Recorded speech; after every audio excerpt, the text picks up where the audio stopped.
All right, let's read this. Welcome to My Hill to Die On episode. Oh, it's you. Sorry, never mind. I was like, maybe I should look at the letter at the beginning as I'm reading it. What? You mean read?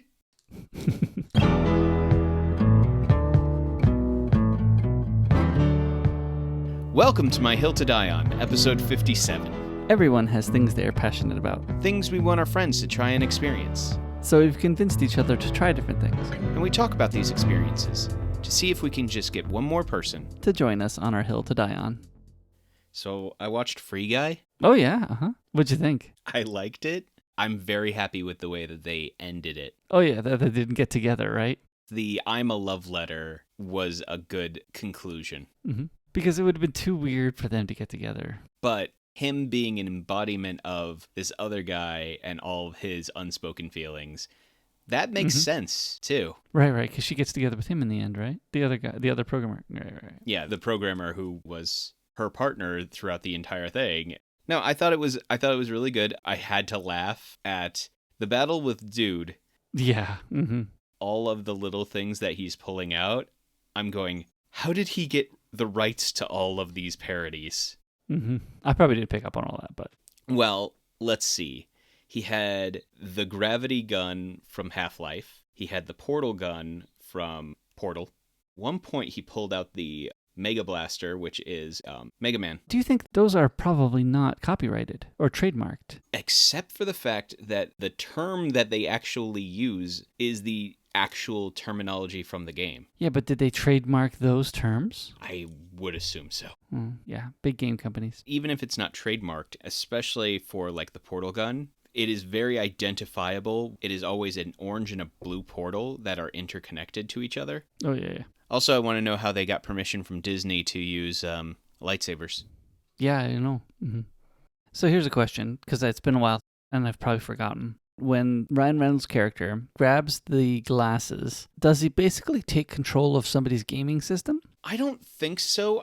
I remember seeing when he grabs the glasses trying to give it to Buddy, it says on that person's screen that the HUD is disabled. Oh, okay. And so I'm guessing that it's giving him access into seeing the HUD like a user. But it doesn't kick that user out. It doesn't kick the user out. It just gives the NPC access to interact with things that normally were restricted to user interactions.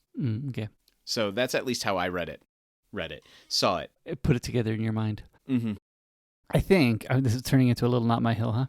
The only thing, did the game developer, the head game developer guy, I felt like he was the weakest part of the movie. But I'm trying to figure out, I don't know if it was his acting or if it was just his character, right? Was his character just something I was mad at? It just felt weaker somehow. He felt like a very flat character. That's right. He had no depth to why he was being... It was just money. Right. And that seems a bit... Which maybe if they had given a backstory of him being raised poor, could have held water. I don't know. Anyway, that was probably the thing that was the weakest, I thought. Because the actor made it fun in some ways. Yeah. I think here's where we want the depth, right? He's submarining the boy and the girl, basically. But we have no other reason than he just wants more money. Which is, it's enough of a reason maybe, but he's eccentric. Maybe it's because the actor was trying to make him more interesting that we were expecting more. I don't know. If it was just a flat guy. Part of it is also the fact that even when he had clearly lost, he was still destroying the servers. At that point, any reasonable person would have gone, the world has seen that I am trying to hide something here, and even if it doesn't get exposed here, my credence has fallen.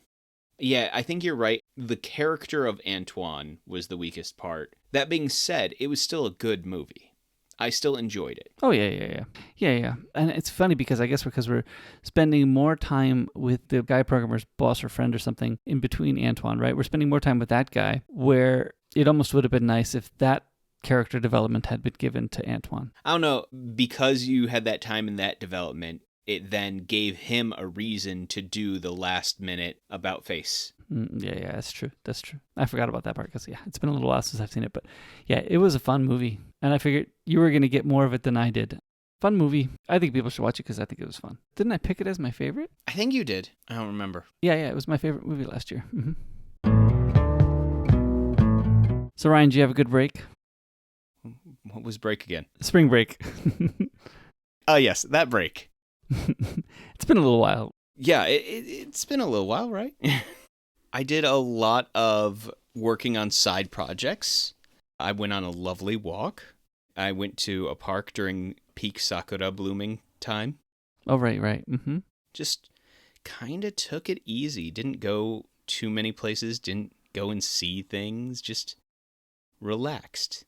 What was your break like? We went to Yokohama for a few days. So that was fun. We have a few small roller coasters that our kids went on. We went shopping and just relaxed. And I enjoyed it. I actually was reading a book on the train. Yeah, it was a nice break. Very relaxing. Just pretty much did nothing. We actually went to a movie theater and watched Sing 2. You watched what? Sing 2. Oh, Sing 2. I thought you said Thing 2, and I was like... Oh, no, not The Thing. No. No, I was actually thinking of Cat in the Hat Thing 1, Thing 2. And I was like, I didn't know that Thing 2 got its own movie. That would be funny, though. It's like Left Shark. Anyway, we watched Sing 2. It's the first movie we've watched in a few years. And it's not a bad movie. I'm not enough into classical, it's probably not even classical. I'm not into pop music enough to recognize any of the singers. It's not classical. It's not classical, it's pop. I'm not into pop music enough to recognize any of the singers. The only song I recognized was the U2 song at the end, because it's old like me. Although I guess some of the other songs might have been old, I just didn't recognize them either. But it was a fun movie. I was fearing that it was going to have like a not as good second movie kind of thing. And sure, maybe it wasn't quite as good. But I would say it only wasn't good in the fact that it asked you to suspend your belief a little bit more than the first movie. But it had a good message again, so I don't know. I was impressed with it. I don't think it's an amazing movie, but it was definitely better than my lowball expectations. So. How lowball were they? Well, not terribly, because my wife asked me to buy tickets, and I was like, oof, we're going to spend this much money on a movie in Japan, because tickets are not cheap, although I guess maybe they're similar to America in some places. Depends if you're getting popcorn or not. It's true, we did. So I was like, I just want to read a review or two before I spend this money. And I think IMDb had it at 60%, which is not high, but it shows you it's not a flop. So I think my expectations were kind of set at like 60%, but even still, I think it was a little bit better than that. I'm not sure it's as high as 70, but 65 or something like that. I don't even know what IMDb says now. Current rating as of right now is 7.5. Oh, 7.5. Yeah.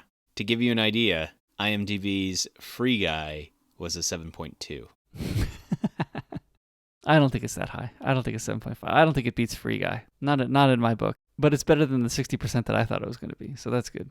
So I was like, okay, fine. We can spend money on this. It'll be a good thing to do with our family. To also let you know, according to this, Sing, the first one, is 7.1. Oh. Encanto is 7.3. Huh. Yeah, Sing 2 is a little bit inflated, I think. I think it's inflated. I think it's probably still getting balanced out with the people who have seen it so far are most likely already going to be fans. Yeah, the ones who want to see it. Mm-hmm. Mm-hmm.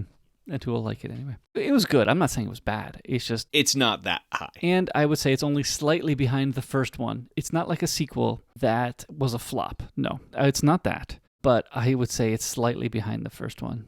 Okay. But yeah, because it suspended my disbelief. Because how could they get all of that together in such a short amount of time? I mean, there was good character development. There was good things to work through. But then there was plot happening behind the scenes that we did not get to see. And all of a sudden the show is ready to go. And I'm like, wait a minute. You're basically saying it was good. It wasn't as good as the original, but it was no Revenge of Jafar. Yeah, for sure. Or have you seen Cinderella 2? There's a Cinderella 2? Yeah, you don't want to watch it. Cinderella 3 is semi-better. Well, Cinderella 3 has plot. Cinderella 2 does not. Anyway, you don't want to watch Cinderella 2. So we did that. We walked around the area in Yokohama because the cherry blossoms were in bloom down there too. They had a flower festival down there that we walked through. We just took it nice and easy. So that's kind of fun. Then I got back and programmed more of my grading project. And I was able to get the overall grade to show up in the sheet view. I had already been thinking about it for like 2 weeks, even prior to the recording of the episode where I was hoping to get it done in time. I had already been playing around with like the 3 different ways of doing it and basically settled on one of them. Because I've been thinking about it for so long, the only hiccup I had was because of the fact that when I programmed it the first time, the sheet view had no reason to know this because I hadn't programmed any overall grading in. The sheet view didn't take into account which attempt was the winning attempt. Let's say somebody takes a test and they do poorly the first time and the teacher gives them the ability to take the test again. Well, instead of making a whole nother assessment for that second test, the teacher can just make another attempt on the first assessment. The sheet view was not tracking which of the two attempts is the winning attempt. It knows which is the winning attempt when the page is loaded because the page tells it, oh, show the user this one because it's the currently winning one. So when the page is loaded, it knows, but if the grades have changed while the page is up, it doesn't know which one's the winning attempt anymore. So that was the only thing that threw me for a loop. I was like, oh, wait a minute, I have to solve that problem before I move on. It wasn't terrible to solve because I've already solved it in the assessment view itself, but I have to run through that code in the sheet view as well and not have it choke on certain things. Reprogramming that function to not choke when it ran through sheet view was the first thing I had to do, and then I could have it calculate the grade for the user. And actually what I ended up doing, if you look at the code, you can see it storing the grade in the cell, in the parent cell object. So no matter how many attempts there are, it's not looking through each one every single time to find the winning attempt. It's just looking at the grade that's stored in the parent so that it can run through very quickly all the elements and say, what's the grade for this, what's the grade for this, what's the grade for this, and move on. I mean, basically what I ended up doing was reprogramming the whole grading algorithm in the JavaScript so that it's grading it live right on the spot. So then my question was, I already have functions to come up with the overall grade from the assessment point of view. And the way that works is the backend, the PHP, gives the JavaScript all the variables it needs to do to calculate the overall grade, except for the assessment you're on. So, as you change this grade, it uses this last bit of information to come up with the overall grade. But the assessment sheet view calculates the grade from all the assessments right on the spot. So I was like, I could potentially reprogram the assessment page to use this new function now, and just feed the assessment page, the data in a different manner so that it has all the other data. I'm trying to figure out, should I reuse my function that I've just created now that just does all the grading for me? The benefit of that would be that the assessment page has a whole lot of logic to determine if the current assessment needs to be dropped or not. There had to be, is this the new lowest? Is the grade you just entered now lower than the previous low grades, right? Things like that. There's a whole bunch of logic like that. If I use the current function that I've built now, it'll just calculate it out. It'll just know, oh, now this is the new lowest because I know all the other grades. Here's all the other grades, and it's not on that. So, anyway, I don't know. I'm trying to figure out if I should reprogram or not. I don't think so because we're probably talking milliseconds, but the way that I've programmed the assessment page is probably faster than recalculating the grade for the student every single time. We're probably talking milliseconds, but Milliseconds matter. Milliseconds matter over time, right? You just add them all up and they'll matter. And the back end can already spit out the information it needs to have to calculate the grade. And I've already got it programmed, so why do I rip out the code that works? Only rip it out if it starts breaking things. Mm-hmm. So I ended up having a little bit of extra time. And I sat there and I said, well, I'd like to do something fun instead of doing something boring, fixing some other back-end silly thing. So I played with the themes a little bit more. And I programmed a night mode for the primary theme. Well, the two primary themes, I guess, the default theme and the sea blue theme. One of my questions was, in turning the sea blue theme dark, I did not actually change the color of the primary blue. There are three primary colors, right? There's the primary, I call them the primary color, the secondary color, and the tertiary color, right? So for the sea blue theme in the light mode, the header blue is the primary color, the light blue around the edges is the secondary color, and the white is the tertiary color, right? So inverting that, then I made the header blue the same exact blue. So I didn't change the primary color. I didn't invert it. I left it the same exact blue. And I think it's a little bit too bright for the dark mode still, but there's dark on light mode pages. Why can't there be white on dark mode pages too? So I'm not going to worry about it.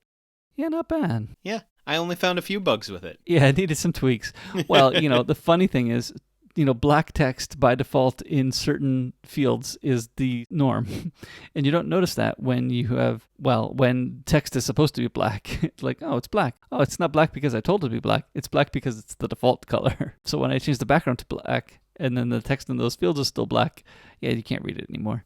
Yeah, there was a few of those. And I had caught one before you had pointed out a few more.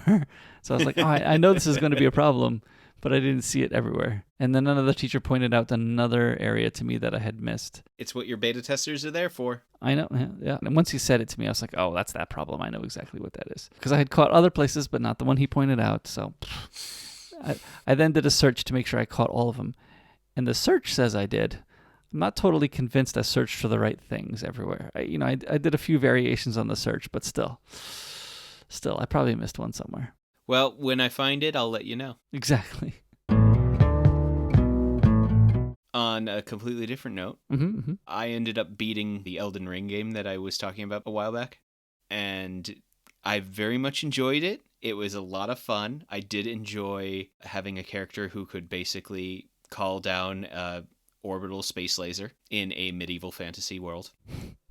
But yeah, it was a lot of fun. The side quests were very dark.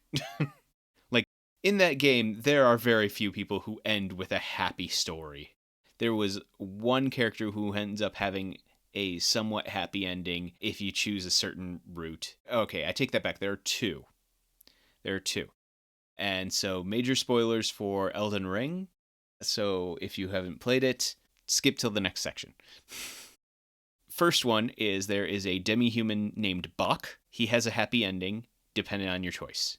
He is a seamster and is a very lovely human, demi-human, and is just extremely helpful throughout the story.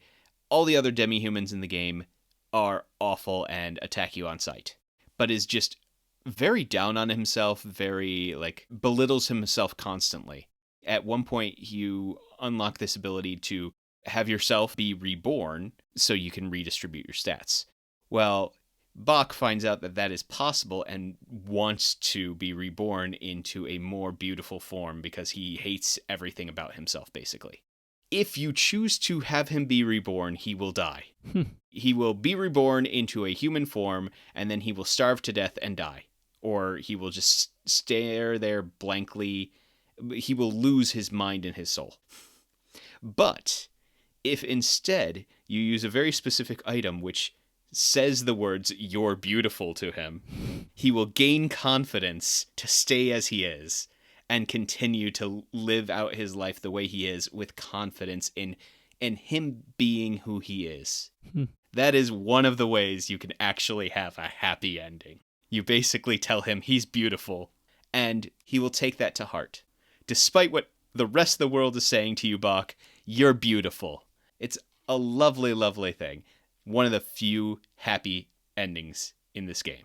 The other happy ending is a very big quest where you end up helping somebody who effectively tore apart the world because they were being forced to live a very specific way. She felt like they had no free will and all this stuff. So she wanted to overturn the order of the world. Ended up tearing apart the world. You can join with her, help her finish her mission, and at the very end of the game, you can choose the world that she envisioned is the world that we are actually going to create. And so rather than just setting this entire thing into a new cycle where you are putting yourself on the throne, you are going to help create this new world with her. So that's the other happy ending, in my opinion. Most of the other characters are like, you help a wizard get into the magic school, and then he works himself to death or is murdered unceremoniously. Or there is a walking, talking pot, like a pottery pot. Empty. Not empty, but what's inside him are corpses of old warriors. So, gross. But he is a walking, sentient pot who is trying to become the greatest warrior of all time by being one with all of the warrior corpses. Really disturbing, really weird. Anyway, he continues to try to seek after this path of a warrior until he realizes that your character, is at the pinnacle of what it means to be a warrior, and so he challenges you to a fight, knowing that he will lose. So that he can possibly get better. Well, no, so that he can die a warrior. I challenge you, and I want to die a warrior. You do realize there's other paths in life, man. So, everybody in this game has terribly sad endings, except for a very few. And you have to follow very specific ways to make sure that those people don't get sad endings. So, all in all, I very much enjoyed the game. Very weird, very epic, though. Lots of fun. And on another good note, Returnal, the other game that I talked about a lot, how much I was enjoying a while back, it won a lot of awards at BAFTA, British Film and Television Arts Awards. They took the, I think, Game of the Year and a couple of other major awards, and did rightfully so. Actually, they recently came out with an expansion that I'm thinking about going back and playing, although the very name of the expansion makes me scared, because it is the Tower of Sisyphus. Sisyphus was a guy who rolled a boulder up a hill for all eternity. Not exactly It's not the job you want. not exactly an inspiring tower name. Now, I know why they named it that. It's because there is no top to this tower in this game. It's an eternal tower that you can keep climbing forever if you wanted to. But all in all, I just wanted to report that one of them I finished and it was great and I enjoyed it a lot and I put in more hours than I will ever admit here. And Returnal also really great, and I'm glad that they got some recognition over this past weekend. Good. All right. So, what do we got this week? Well, Ryan, I was a little bit worried. We didn't have a drink. Oh. We decided that we could still record without a drink, but then I found this at the store today. And it's not like there aren't weird drinks in the store. Mm-hmm. But it's funny. I guess I do have a bar, huh? It either has to be pretty bad or something that I think I might like, right? I think those are the criteria I look for, right? I don't think I have a bar. I look for pure chaos. Things that make me go, this shouldn't exist. I'm buying it. So that's kind of the thing I aim for. Because we haven't done the normal things like Calpis or things like that. Probably we should at some point, but... Given that we've had all the weird Calpises already, I mean... Can we really go back to the normal? Only to give it a rating, I guess. Oh, 0. But at the store today, I found this. And it definitely fits the weird bar, at least. And I think it is one of these ones where it could be interesting to me. We'll have to see. But this is, I think it's Asahi Higo Green. I think that would be the title of it. There are so many words on this label, I don't know which is the actual title and which is just a description of it. I know, right? Is it the Toru Ame Melon? I really don't know. Because that's in... I don't know. Listener, you can decide. There's a picture of it on the podcast. Yes, take a look at your podcast chapter art. It's there. Let's just call it Mitsuya Melon, I guess. Let's call it that. But it's definitely a weird melon. It does say it's grown in Japan. Fruits from Japan. And I have no idea what a higo is. I asked my wife and she didn't recognize it right off the bat, but we didn't do any more research beyond that. So could be a place, could be a kind of melon. Who knows? I'm not the one to ask there. I'm wondering if this is going to be one of those drinks that tries to be better than the normal melon sodas, right? We'll see. The question is it going to be the fake melon taste or the real melon taste, right? It's a very light green this time, though. And with all this branding, even the Japanese fruits, it still only has 1% fruit juice. So I think it's going to try to taste like real melon. Probably. Alrighty. It smells like a melon. Yeah, it smells good actually. It's definitely real melon flavor, right? Yeah, it's not like a fake melon soda flavor. It's not even melon bread flavor. It's melon flavor. I think it succeeds. I think it gets there. It tastes like the melon juice that comes right out of the melon. Mm-hmm. I think it does well. I think you're probably liking this more than I am, but I think it's doing well.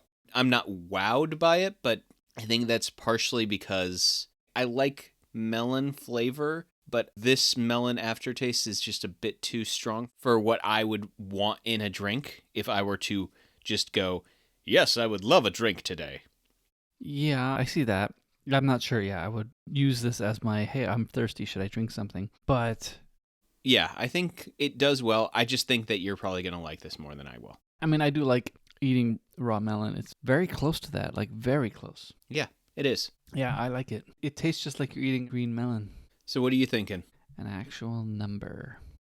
I guess I'm trying to figure out if it's between a 6 or a 7. You can always put a decimal in. No. And I think I'm going to put it as a 6. I mean, it's good. I like it. I think what might be bringing it down is, yeah, this is not probably the drink I'm going to be pulling down because I'm thirsty. But I do like it. So, yeah, I think I'm going to give it a 6. I think it passes, but I'm only giving it a 5. It's not as good as some of the other ones. I can't give it as high as even the peach espresso calpis, which is funny to me because I'm like, I loved the peach in that and I hated the calpis in it. But yeah, no, I can't even give that. I think this is a 5. Okay. Well, I like it. I'm going to leave mine at a 6. And in addition to that, we also have KitKats. Surprise, surprise. These ones I think my wife found them again. She's like, "Oh, Nate, did you see the new KitKats over there?" And I was like, "No, really." And they are white with salt. White with salt. Mm-hmm. So I don't know if it's white chocolate again. We had this discussion the last time we had a white Kit Kat. Mm-hmm. But the last time we had a white Kit Kat, it was really more like a cookies and cream Kit Kat. I have a feeling that this one might be more white chocolate flavored with salt. Probably. Is that how you would translate that? With salt inside? Yeah. I'm not really sure what to expect here. This is one of the ones where I'm like, I don't even know where to prepare myself emotionally. Well, let's see what it looks like, huh?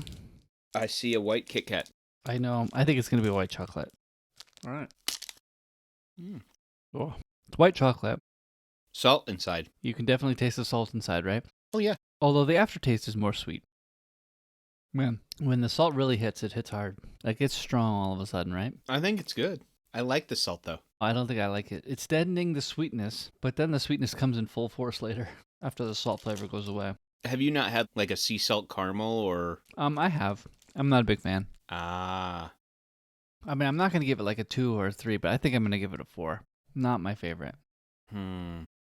I think I'm trying to decide where it lands. You know, the problem is I specifically want to give this a decimal. No, not allowed.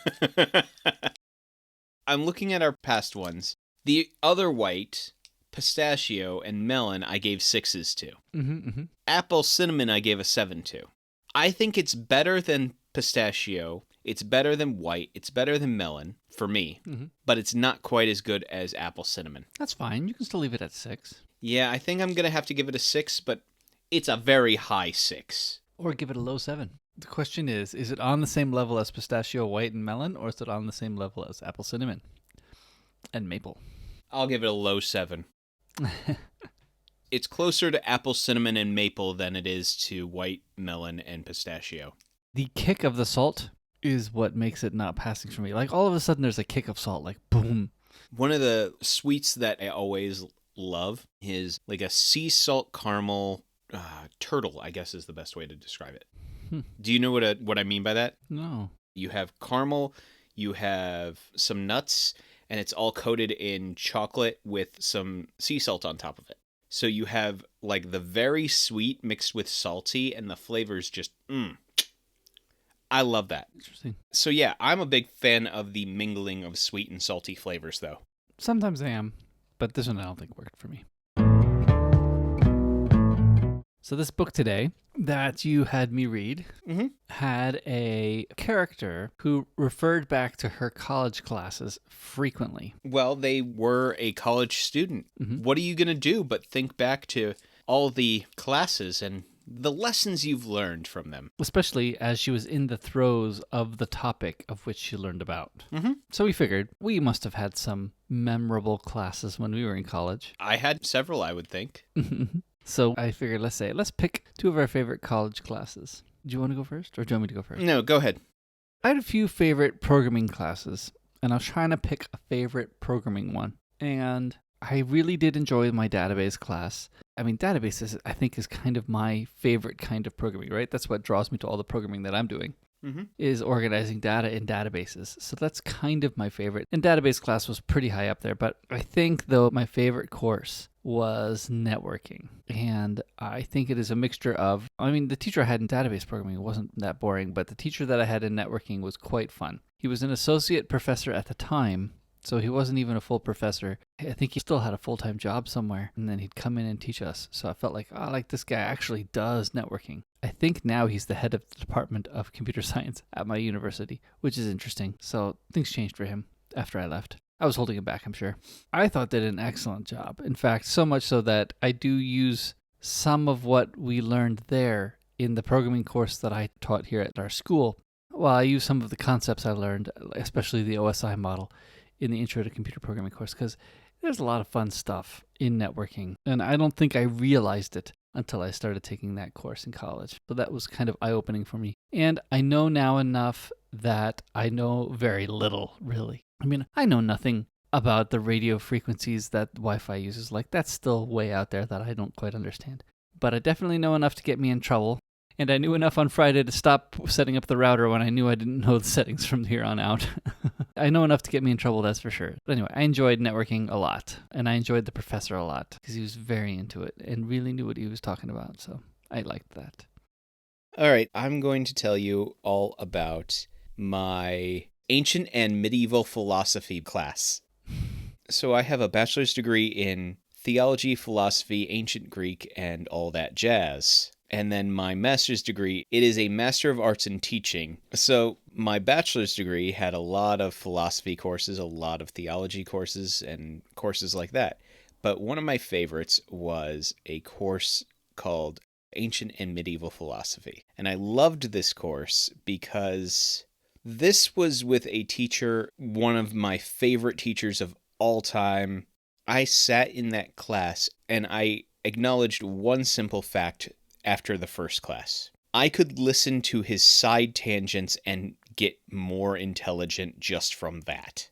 He was such a brilliant man that no matter where he went with any of his discussions, you got so much out of it. It did help that the subject matter that I ended up using as my summative assignment for this entire course is something that has deeply affected how I look at the world and how I view philosophy and theology and how I explain these things. A large part of it has affected my life, but also in addition to all of that, one of the things that I always remember about this course is, in addition to all of the love that I have for this course, the idiocy of a younger Ryan. This final paper, the paper that was the summative thing that everything for this entire class hinged on, I had been doing research on it throughout the semester, but I hadn't actually started writing the thing until the week it was due. Now, the way this class was designed was you had the entire semester and one paper. Your entire grade was dependent on that one paper. So, I, in my eternal brilliance, had done the research but hadn't actually started writing the paper until the week it was due, and ended up pulling 3 all-nighters in a row to finish this paper, and turned it in with about an hour left before it was due.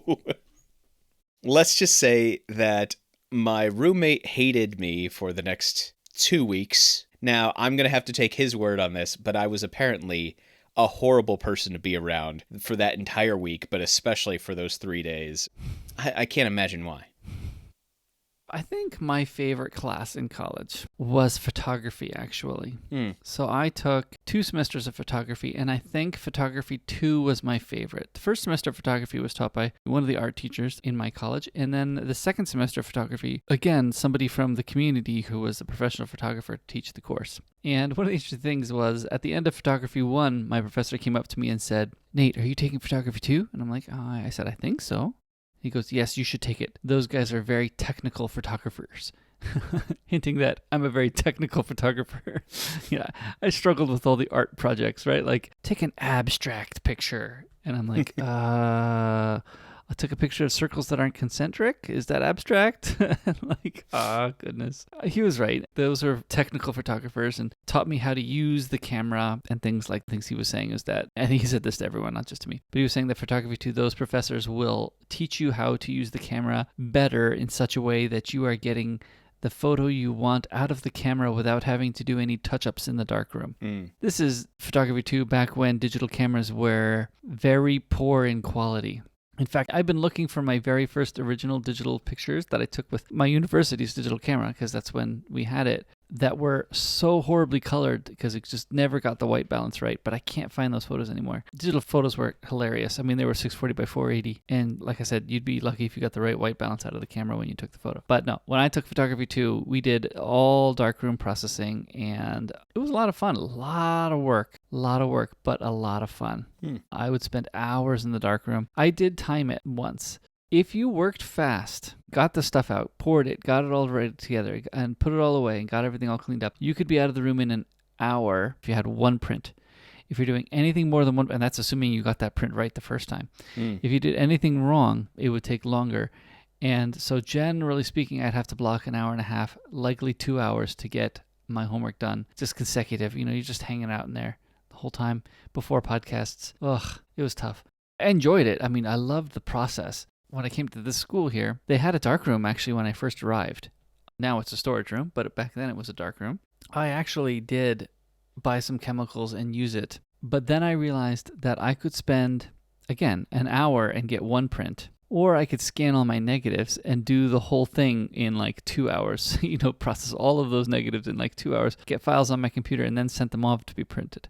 So it's like, oh, yep, I'm scanning them all in now. I'm not going to do any more. I'm done with chemical processing. I'm glad I learned the process. It helped me a lot learn how to do things, especially how to use the cameras. I loved those teachers for teaching me how to do that. And I loved the darkroom just for the experience of what am I doing. If I push this, I get this thing. If I push this, I get this. Because there's all analogs for those types of movements in the darkroom in the programs we use. So it was important to learn that, but I'm glad I use computers now for all of my processing of photos. The final class that I'm going to talk about is actually multiple classes.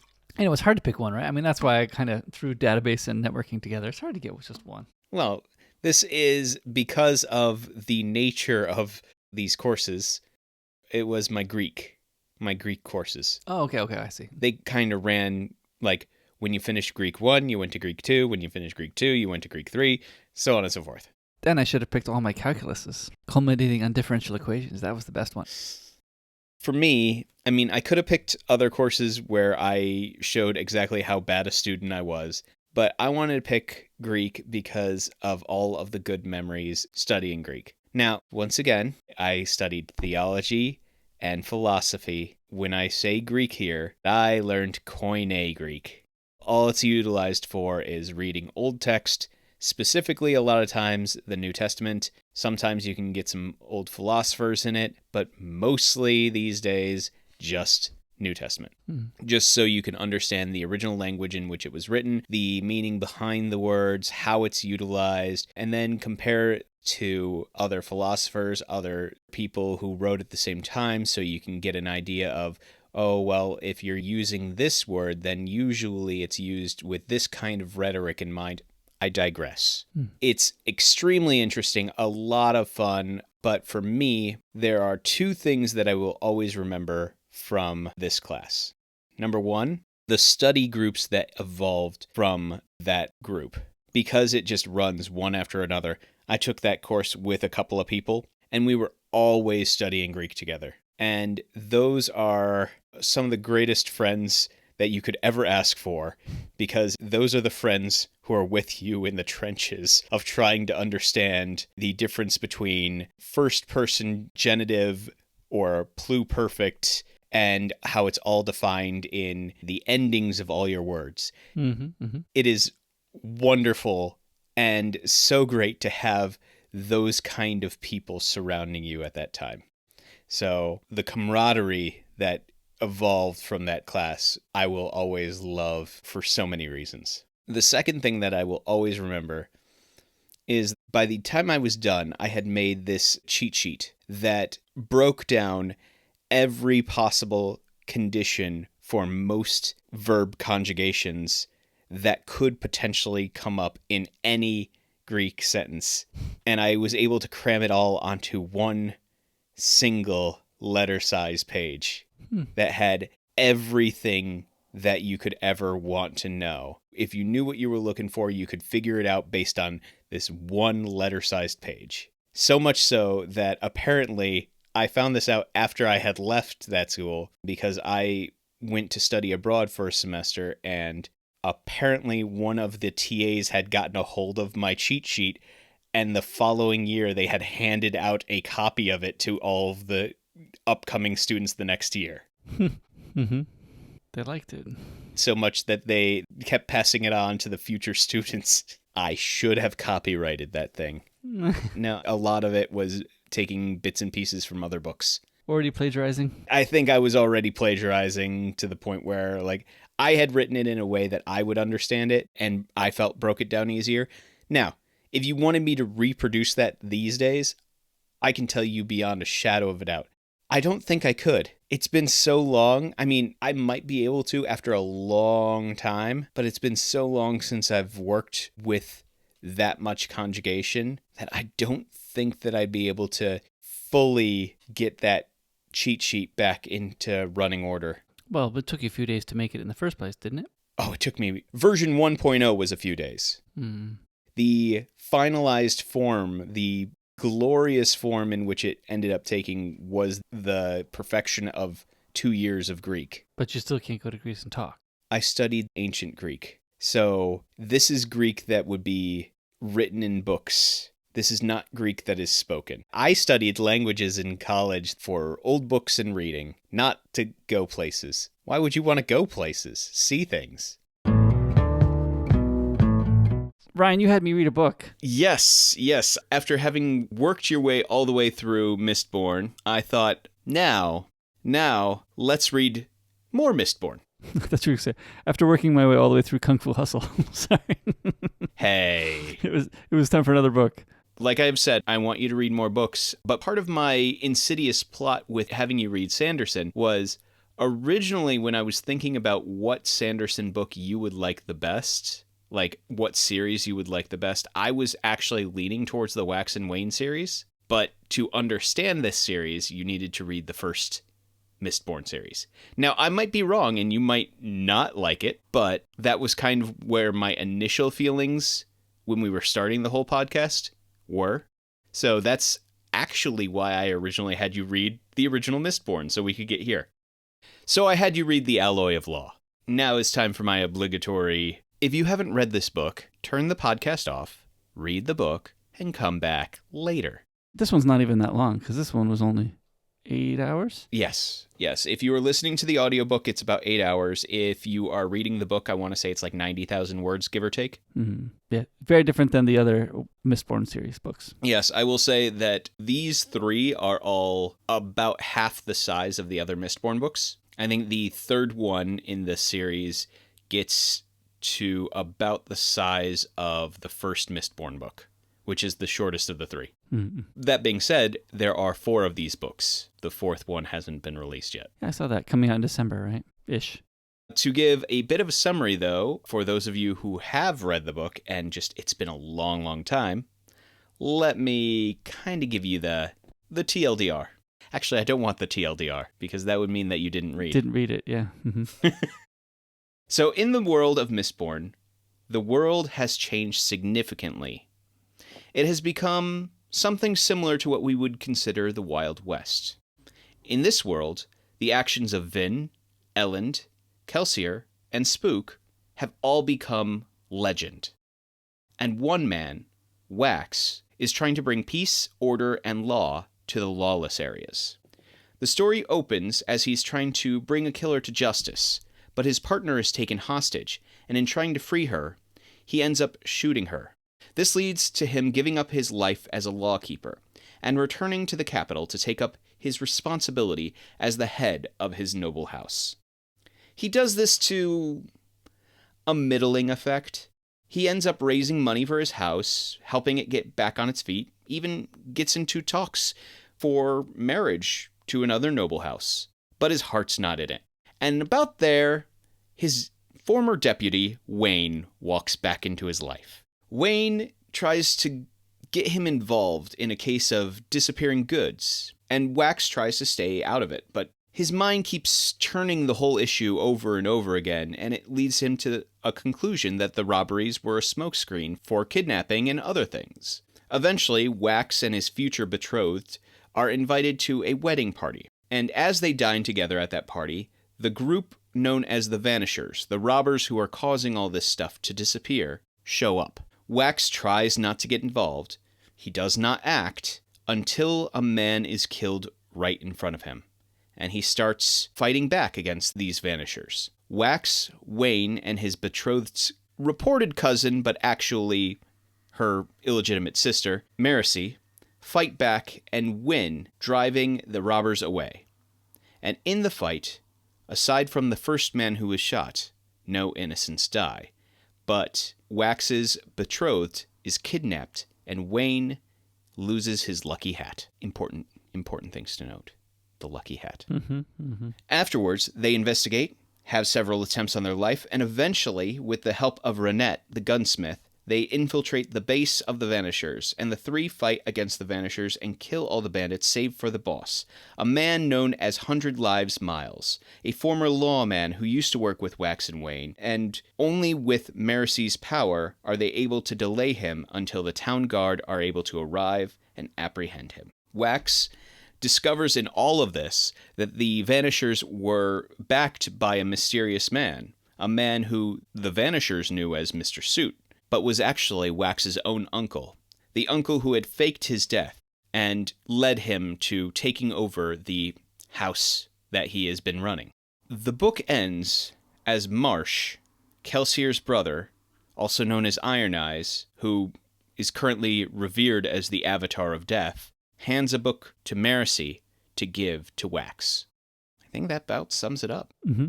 So, I guess the first thing I'm going to ask, how does this compare to the other Mistborn series? At first, I was like, oh, we're following somebody here who's not Mistborn. So at first I was like, oh, this is not going to be as good because it's not like Vin, who was the absolute, she's going to be the hero because she can do everything. This guy can't do everything, so how is he going to be a hero kind of thing?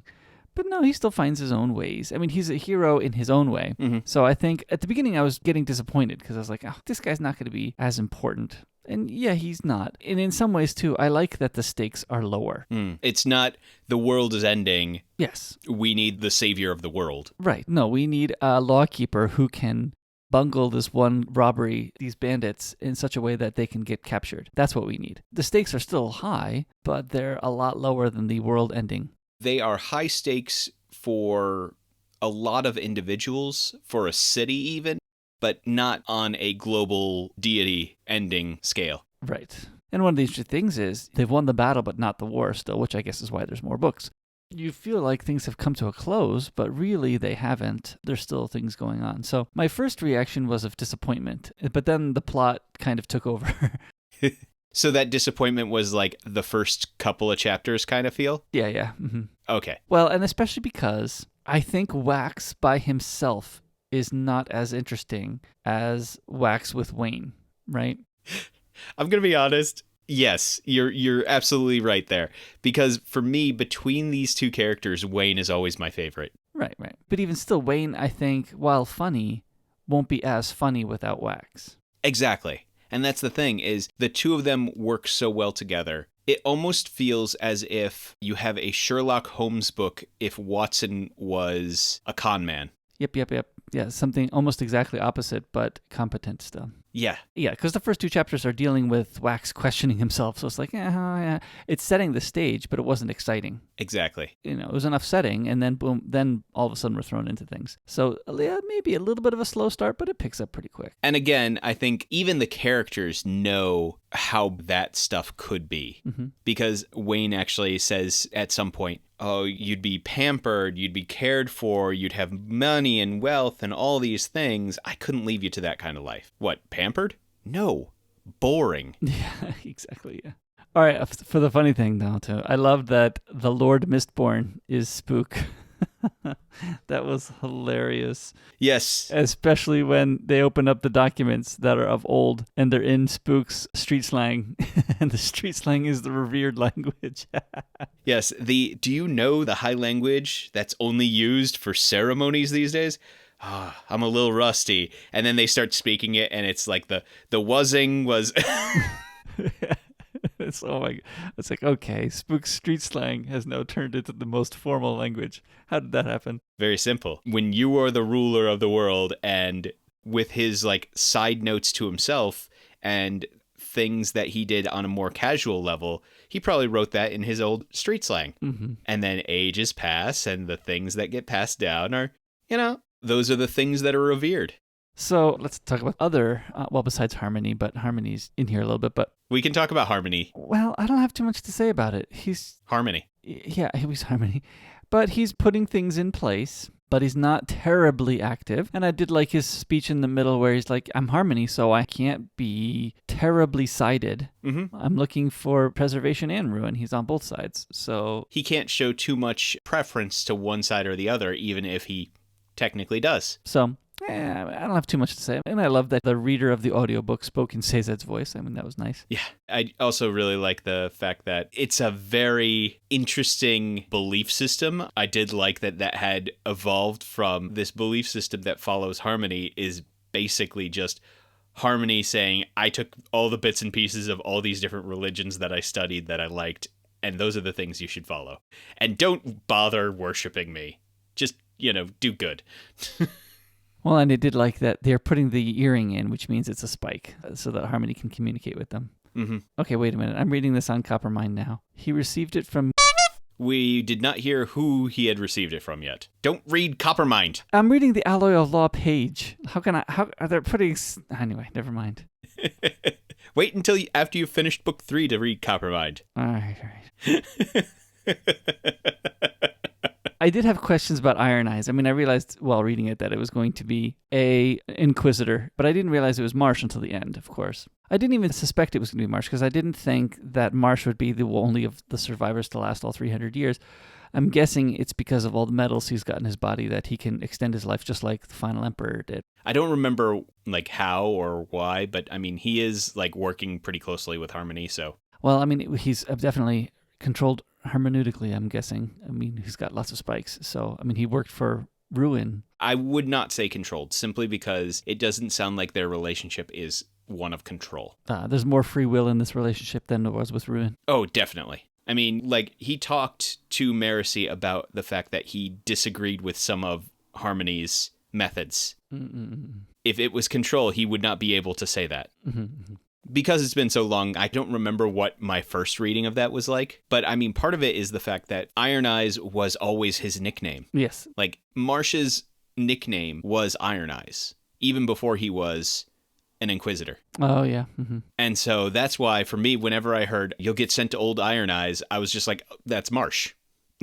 that you're talking about Marsh. Now, that it might be because by the time I read this book, I had already read the Mistborn series twice. And so I had caught little things like that. But that might just be me.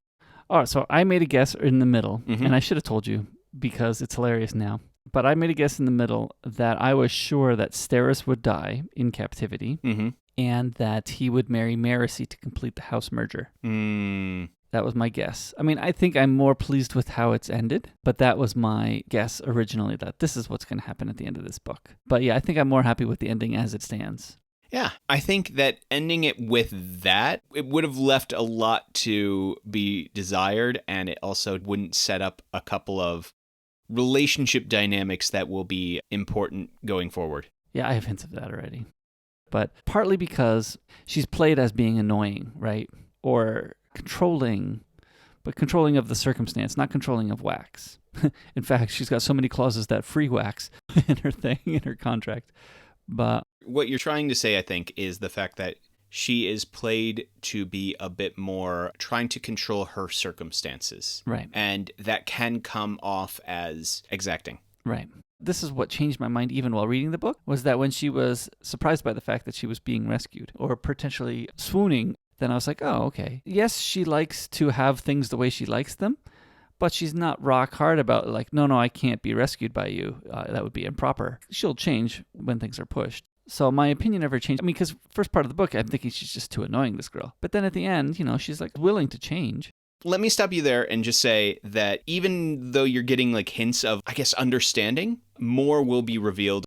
You're more drawn to her character in the future. And all of the relationships that circle her and Wax and Wayne and all these different people, and seeing how she evolves as a character more than what you see in this book is, I think, amazing. I really like how well it's done. Mm-hmm. Sounds good. Looking forward to that then. Because she's only in the book, she's at the very beginning and then at the very end, right? So that's why I figured Marcy was going to be a bigger deal. But Steris lives and she's still engaged. So she's going to be in the books more to come. Yeah. Well, and I did realize, too, that as soon as we learned that Marcy's power was slowing time down, that, of course, it was going to be used at the final. And yes, it's used at the final to make sure that Wayne can bring the constables all in so that fight can happen, but take, hours worth of time in real life. Chekhov's power right there.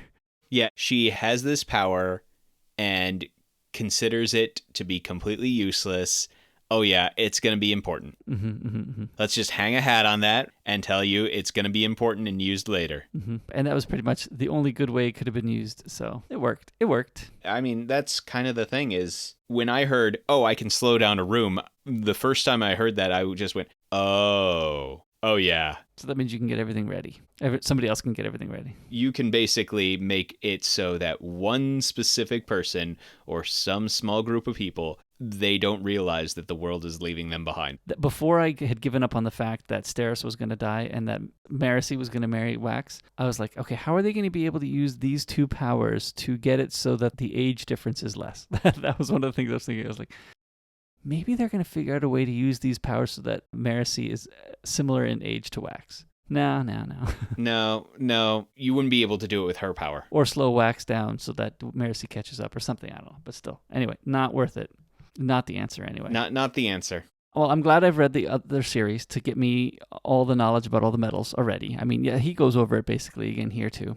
But, well, my first thought was, again, because the book dealt with almost everybody who had some allomantic power, I was like, oh man, everybody's got allomantic powers now. But no, that's not the case. I mean, we're reading about the 10 people who have powers. It seemed that almost nobody does. It's just there's a handful of people that do. And yet again, we're reading about the handful of people that have allomantic and ferrochemic powers. I think it's interesting because, I mean, they mentioned the fact that all the people who are twin-born have some Terrace ancestry.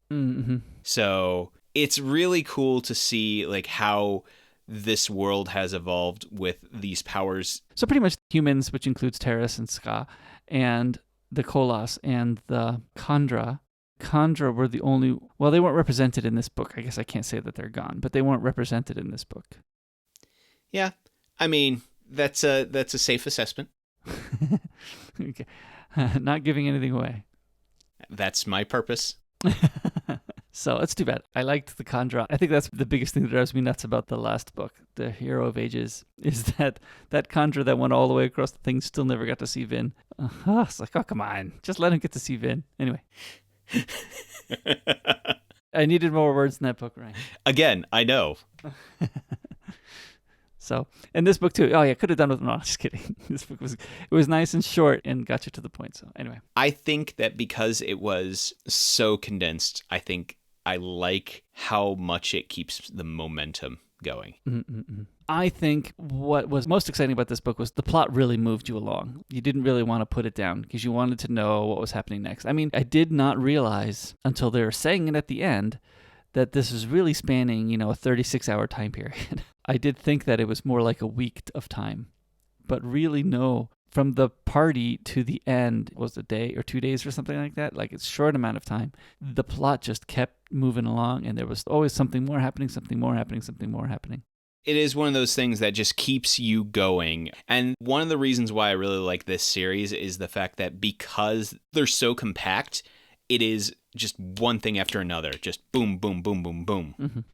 I mean, yes, it's a caper still too, but I mean, it's a little bit more thriller-ish of a caper too. So it's not just a mystery story. It's got other exciting elements that are put in to keep you moving. So anyway, I mean, I definitely enjoyed that part of it. Back to my first question. Now that you've read this one, do you understand why I thought that this series would be a good fit for you? Let me rephrase it. More than the original series. I mean, actually, I think this one fits more along the lines of Mistborn, the first book, because it's also a caper. I think the other books are less mystery-ish, although there are still some of it in there. But the first one is a heist, right? I mean, we what do we call it? The altruistic heist? Yeah, the altruistic heist, yeah. And this one is a heist. Well, it's the stopping of a heist, I guess. It lines up more with, like I mentioned earlier, like a Sherlock Holmes kind of story. Yeah. Where you have somebody who is basically trying to stop crime. I think my answer is, I think I can see the potential that I will like this more as a series. But since it's only the first book yet, I mean, it's good. It's definitely good. But I can't definitively say that I like it better than the other series yet. Okay. So yeah, I'm looking forward to the next one. Good. I'll have you read the next one. I'm planning on several books to keep you busy in the upcoming months. So look forward to that. So Ryan, what are we doing next week? I have no plans. We're going to take the week off. Let's take the week off. No, I think that instead we should have something that we both love and bring one of our friends in to watch it with us. Of course, I'm talking about Galaxy Quest. Oh, I was thinking Speed Racer, but we could do Galaxy Quest. Well, go Speed Racer. Go Speed Racer. Go Speed Racer, go. So I'm thinking that we'll grab one of our friends, somebody who hasn't seen it in a long time at the very least, and let's have them watch Galaxy Quest so we can gush about how it is one of the best Star Trek movies ever. Right. We can inflict upon him the pain of the wonderfulness of Galaxy Quest. Yeah, I'm thinking Terrence. You thinking Terrence? He's the best to absorb the pain, yes. Yeah, I think so. Well, I look forward to talking to both of you next time we meet. Sounds good. We hope that you found something nice about this hill that we were willing to die on, and we appreciate all of our listeners coming along on this journey with us. And if you ever thought to yourself, hey, I really like what these guys do, and I wish I could support them in some way, you can. Visit myhilltodieon.com/members for more details. But what does it mean to be a member? Well, for the low, low price of $2 a month, $15 a year, you can help support this podcast, and by doing so, you will get access to the members-only podcast, Not My Hill, which is things that we're passionate about, things that we have very strong opinions about. But, as the title says, they're not our hills to die on. There's maybe somebody else's hill, but we definitely wouldn't be willing to die on that hill. In addition to this, you will also get access to the suggestion form where you can make suggestions for our Listener Hills episode, where we will read or watch or climb up a hill that you're willing to die on, and then we'll talk about that. But know that the conversation doesn't have to end here. The discussion can continue with us through Reddit at the subreddit My Hill to Die On, or by contacting us through Twitter at My Hill to Die On, or you can reach us by email, which is, to no one's surprise, myhilltodieon@gmail.com. And finally, we upload all of our episodes to our YouTube channel, which is also named, say it with me now, folks, My Hill to Die On.